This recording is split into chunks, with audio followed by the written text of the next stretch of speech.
If you did not recertify your credential before your deadline, you have an extra 90 days to submit your recert application with a late fee.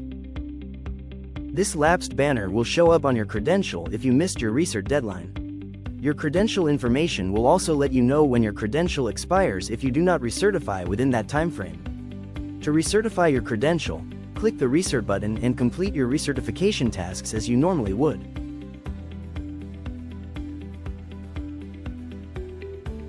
Once you have completed those components, go to the Application Payment and Submission section.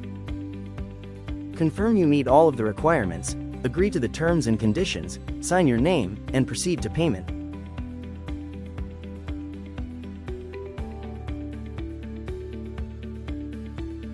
Here, you will notice that there is a late fee included with your recertification application fee. Enter your payment information.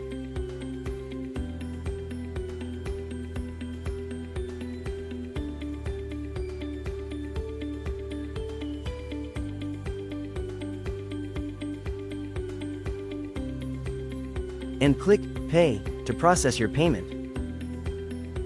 If you are selected for audit, please proceed through the audit process. Further instructions are on our YouTube channel. If you do not receive this pop-up, your recert application has been approved. Thanks for watching.